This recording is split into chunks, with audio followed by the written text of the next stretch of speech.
یہ صورت مکی ہے، اس میں 206 آیتیں اور 24 رکوع ہیں۔ اس صورت کے شروع میں نزول قرآن کی غرض بتائی گئی ہے کہ اس سے منکرین کو برے انجام سے ڈرایا جائے اور مومنین کو آگاہ کیا جائے کہ اللہ پاک نے اپنے رسولوں کے ذریعے کس کس طرح ان کی اصلاح چاہی۔ وہ اللہ ہے جس نے زمین میں تمہیں جگہ دی اور روزی دی، اسی نے تم کو پیدا کیا اور صورت بنائی، پھر فرشتوں سے سجدہ کرایا، لیکن شیطان نے خود کو برتر سمجھ کر آدم علیہ السلام کو سجدہ کرنے سے انکار کیا اور مردود ہوا، اور اس نے انسانوں کو ورگلانے کا دعویٰ کیا۔ شیطان نے آدم علیہ السلام اور حوا علیہ السلام کو ورگلایا، آخر انہوں نے توبہ کی، لیکن ان کو زمین پر اتار دیا گیا جہاں انسانوں کو جینا اور مرنا ہے۔ اب لباس کا ذکر ہے کہ وہ ستر پوشی کے لیے ہوتا ہے، لیکن تقوی کا لباس سب سے بہتر ہے۔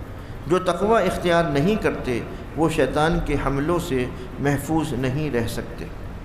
اللہ کی عبادت اور دعا خلوص سے ہونی چاہیے، اور یہ کہ بعض گمراہ لوگ خود کو حق پر گامزن سمجھتے ہیں حالانکہ وہ شیطان کے رفیق ہوتے ہیں۔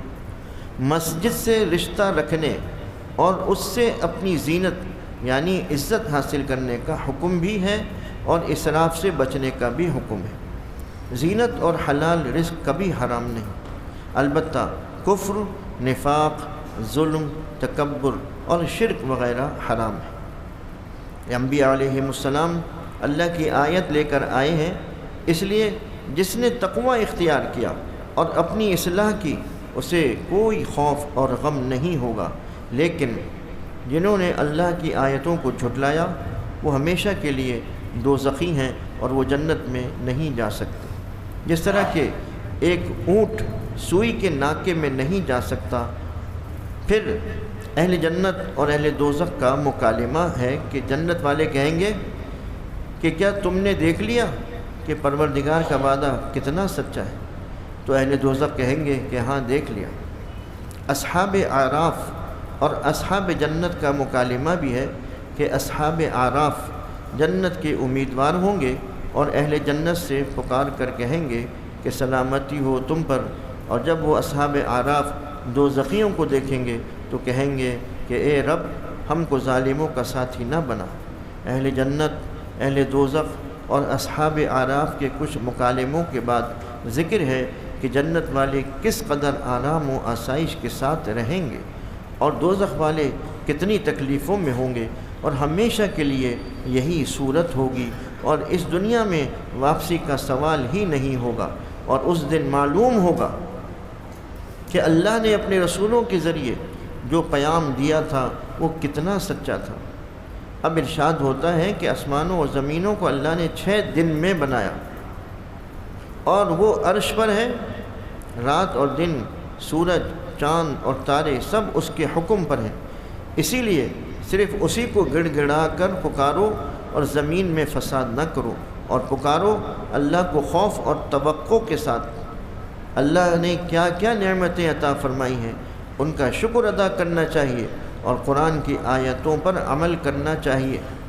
اب نوح علیہ السلام کی دعوت، ان کی قوم کی سرکشی، اور پھر طوفان نوح، پھر طوفان کی شکل میں عذاب کا تذکرہ ہے کہ کس طرح اللہ نے اپنے رسولوں کے دشمنوں کو تباہ کیا اور کس طرح ان کے پیروکاروں کو عذاب سے بچایا۔ اب ہود علیہ السلام کا ذکر ہے کہ ان کی دعوت کا انکار ان کی قوم عاد نے کیا، خدا سے سرکشی کی اور تکبر کیا۔ نتیجہ وہی ہوا جو قوم نوح علیہ السلام کا ہوا تھا، یعنی عاد پر عذاب نازل ہوا اور اللہ نے ہود علیہ السلام کو بچا لیا۔ اب صالح علیہ السلام کا ذکر ہے کہ ان کو قوم سمود میں رسول بنا کر بھیجا۔ انہوں نے بھی اللہ کی بندگی کی تعلیم دی اور اپنی اونٹنی کو بچانا چاہا، لیکن قوم نے نافرمانی کی تو زلزلے نے ان لوگوں کو پکڑ لیا اور اللہ نے صالح علیہ السلام کو بچا لیا۔ لوط علیہ السلام کی قوم خدا کی منکر تھی، بے حیائی اور فحاشی میں مبتلا تھی۔ لوط علیہ السلام نے بہت سمجھایا لیکن قوم نہ مانی تو ان پر پتھروں کی بارش ہوئی اور وہ لوگ ہلاک ہوئے۔ شعیب علیہ السلام کی قوم اہل مدین دنیا پرست تھی، مال و دولت کے حریص تھے، ناپ تول میں کمی بیشی کرتے تھے۔ شعیب علیہ السلام نے اللہ کا پیغام پہنچایا، لیکن ان لوگوں نے تکبر کیا، آخر زلزلے نے ان لوگوں کو دبوچ لیا اور وہ گھروں میں اوندھے پڑے رہے۔ اسی طرح جہاں کہیں کوئی نبی علیہ السلام مبعوث کیا اور قوم نے جھٹلایا تو پہلے معاشی تنگی، قحط سالی اور وبائیں آئیں، پھر فراغت اور خوشحالی سے ان کو آزمایا، لیکن ان آسائشوں کے باوجود انہوں نے حق کا راستہ اختیار نہیں کیا تو پھر عام تباہی آئی۔ اگر قرآن کے ساتھ بھی اسی طرح کی سرتابی اور بغاوت کی گئی تو اسی طرح کا عذاب پھر بھی آ سکتا ہے۔ لوگوں کو تنبیہ کی جاتی ہے کہ دیکھیں موسیٰ علیہ السلام کے ساتھ فرعون اور اس کے سرداروں نے کیا کیا۔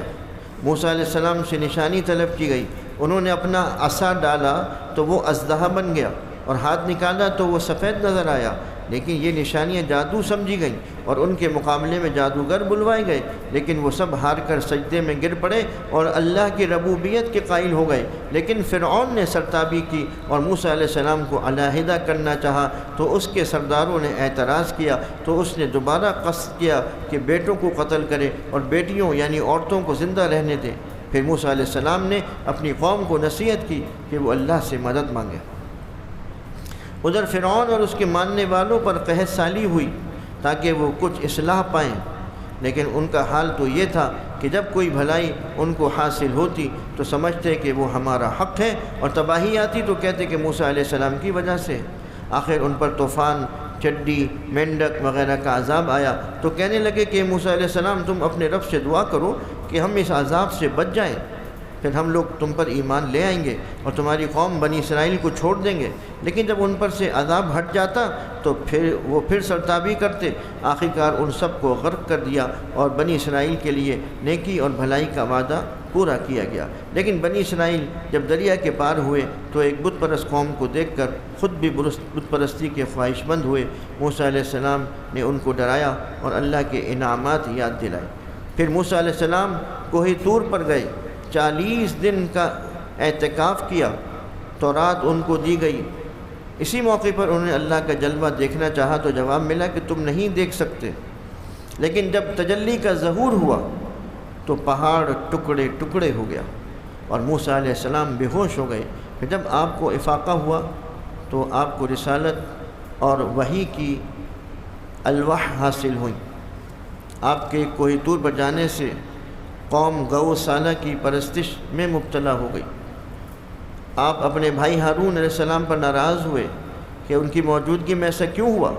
قوم آخر پچھتائی، نافرمان لوگوں پر بے شک عذاب نازل ہوا، لیکن موسیٰ علیہ السلام کی عاجزانہ دعاؤں سے وہ عذاب پھر ٹل گیا کہ اللہ کی رحمت بہت وسیع ہے۔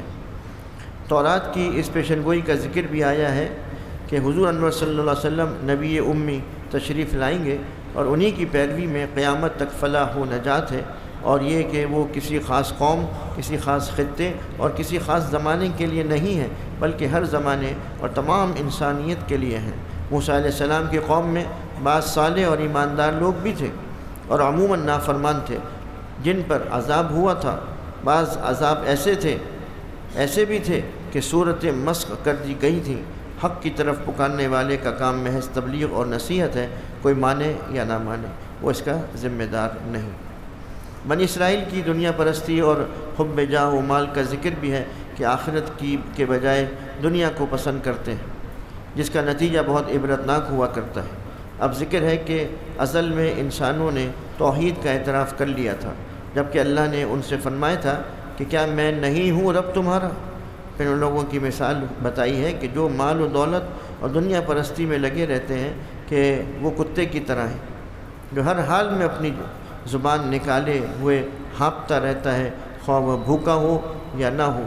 دنیا پرست انسانوں کے دل بھی ہوتے ہیں اور آنکھیں اور کان بھی ہوتے ہیں، لیکن وہ ان کا مصرف نہیں جانتے، یعنی ایمان نہیں لاتے، اور وہ انعام یعنی چوپائی کی طرح ہیں۔ ایسے لوگ چند روزہ زندگی پر غرور نہ کریں، اور اس مہلت سے اگر وہ فائدہ نہیں اٹھاتے تو ان کے لیے ہمیشہ کا عذاب ہے۔